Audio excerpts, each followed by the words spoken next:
Right now, Canada is the fastest falling housing market in the entire G7. Inflation adjusted prices dropped 2.1% in Q4 2025, and they're down 28.4% from the peak of 2022. But here's the part that actually hits your wallet. We still have the second largest price gain in the G7 since 2010. The bubble is leaking, not bursting. And if you're a BC homeowner staring at a 2026 mortgage renewal, that ranking just became your biggest problem. Because renewing when you can't sell because you can't afford your mortgage, well, that's not a solution. It's just a bigger monthly payment. Back in April, I walked through why a lot of BC homeowners felt stuck. They couldn't sell, they can't stay, they can't rent, and the math on that was ugly.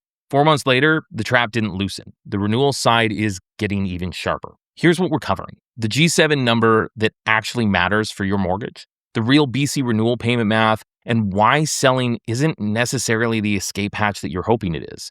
And at the end of it, we're going to talk about one move most people never put on the table before they sign the dotted line. Here are the rules of the video first. We're not doing rate predictions. We're not talking about hype. It's just math, cash flow, and of course, stress tolerance. Let's look at the hard data. 3 things are colliding for Canadian, especially BC, homeowners right now. Number 1, prices are falling on paper, but not far enough or fast enough to unlock a clean exit for most owners who bought near the peak. Number 2, mortgage arrears are at recession levels. Over 14,000 Canadian mortgages are now in arrears, and that's up 27% from last year. Now, that's not someone else's problem. That's the stress showing up in the system before it shows up at the kitchen table. Number 3, and this is the one that matters with renewals, the Bank of Canada has been holding the policy rate at 2.25%. A lot of people built their plan around the I'll just wait for cuts before I renew. But the problem with that is, and it's something I've said so many times on this channel, hope is not a mortgage strategy. It's just fancy, wrappings and stuff like that. Numbers, details, those are what you want to focus on. Now, you might be wondering what this all means for you if you live in BC. Well, it means your renewal is less about guessing the next headline or the next rate move, and more about whether your payment still works if the rescue doesn't show up in your timeline. And instead of guessing, let's actually run some real numbers here. We're going to use a clean BC style example, not a fantasy rate, not clickbait crash numbers, just the shape of the payment shock that could hit someone's kitchen table. Take a homeowner renewing at roughly around $900,000 on a mortgage balance, which is common enough in Metro Vancouver and parts of Vancouver Island if you bought up or refinanced in the last cycle. A few years ago, a lot of people locked something in at the low to mid 2s, some even lower depending on the product and timing. At about 2.5% on a $900,000 mortgage, your principal and interest payment is roughly $3,550 to $3,650 a month on standard amortization paths. Now, renew into something closer to today's market, called the mid 3s to low 4s, depending on fixed versus variable term and, your mortgage itself. At roughly 3.8% on that same $900,000 mortgage, you're looking at something closer to $4,150 a month to $4,300 a month. That's roughly $550 to $700 increased every single month. Over a year, that's $6,600 to $8,400 out of your cash flow you already assigned to strata, insurance, property tax, kids, general life. Now, you might be thinking, Myles, this is great in theory, but my mortgage isn't $900,000. It's more or less. Well, even on a $700,000 balance, that same jump still hurts. It's usually a few $100s a month. And if you're sitting at a balance of $1.2 million or more, that same move can push you past $1,000 a month in extra payments. The math doesn't care about headlines at this point. It just cares about the math. It cares about the interest rate, the amortization, the balance. Those are the only things that matter.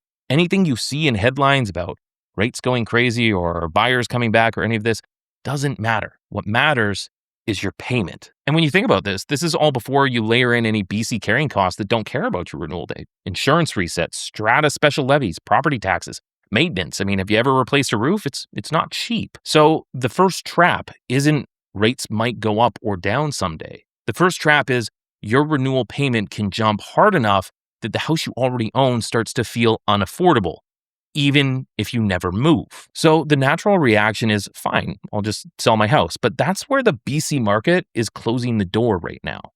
Let's look at the hard data on inventory. Across Metro Vancouver, there are about 4,376 completed condos sitting empty, to the point where the government is thinking about stepping in and is actively trying to. And that's up 76% from a year ago. Now, on top of this, nationally, the share of new housing starts built for ownership has slid from 70% down to 45%. So we're making less homes for people to purchase. They're more so built to be rentals. Condo starts haven't been this low since 2009, and Metro Vancouver housing starts were down nearly 35% year over year in the last print we talked about. Now, if we translate this out of economist speak, it means buyers are cautious, sellers are anchored to old prices, there's not a lot of new inventory coming to the market, and if you need a clean, fast sale at last year's numbers to solve your renewal problem, the market is not going to help you. And one thing we forget is selling isn't free even when it works. Between commission, legals, moving, and the reality that your next place comes with today's rates and today's prices, a lot of BC owners run the numbers and realize you can burn 5 figures to sell your house and still end up with a higher payment. So you're not choosing between renew easy and sell easy. You're choosing inside a prison with 2 locked doors. Door 1, absorb the renewal payment shock. Door 2, try to sell in a soft, slow market and hope the math works out after costs. That's the BC mortgage prison. This isn't a slogan, it's a cash flow concern and problem that a lot of people are facing right now. Okay, so what do you actually do if both those doors feel locked? First, stop waiting for a single headline to save your file.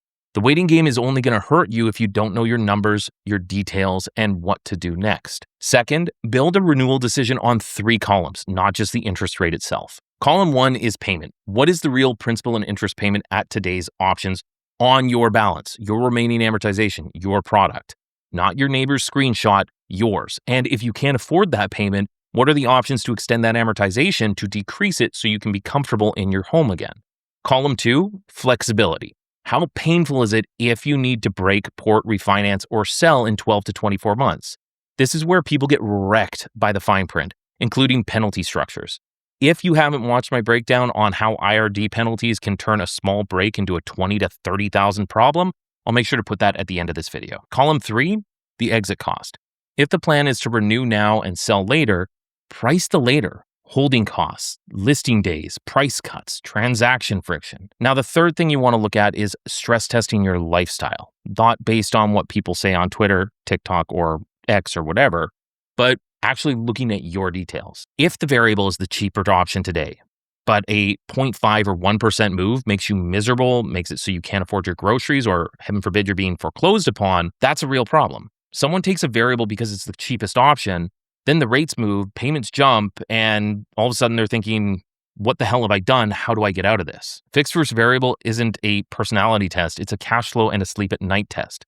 Also, if you're looking at a variable and saying, I just want it because it's the cheapest payment and the lowest rate, that's not the reason to take a variable. A variable should be looked at as a strategy.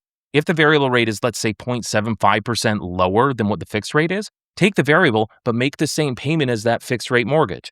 That way, if rates go up, you're hedging against that. You're protected. If rates don't go up, you're just paying your mortgage out faster or building up a savings account or something along those lines. If you're going to take the variable, it's about strategy, not just the lowest rate. And finally, the fourth thing, and this is the part that bank renewals often skip, ask what structures actually exist for your situation before you sign the convenient renewal letter. Are you looking at short-term products or long-term products? Fixed versus variable? Is there different rate types? Can you get a HELOC? Is there a different plan that matches what you're planning on doing next, being downsizing, helping kids with their goals or purchasing a house, or maybe refinancing? Not every file needs the exact same mortgage, and not every file needs something fancy. Most files just need clarity before the deadline panic hits and you sign that dotted line, locking yourself into something that doesn't work for you. You can always refinance or renew into different structures later as conditions change, but you can't undo the panicked signature. And if you're with the wrong type of lender, that's where those penalties and hidden costs can come back to bite you in the ass again. And if you're sitting at a renewal and you're also wondering how bad these penalties can get, I did a breakdown on that and you can watch this video right over here. My name's Myles Nowik, owner of the Nowik Mortgage Team powered by Indy Mortgage. And if you got value out of this video, maybe hit that like and subscribe button so more people like you can see it. And we'll catch you on the next one.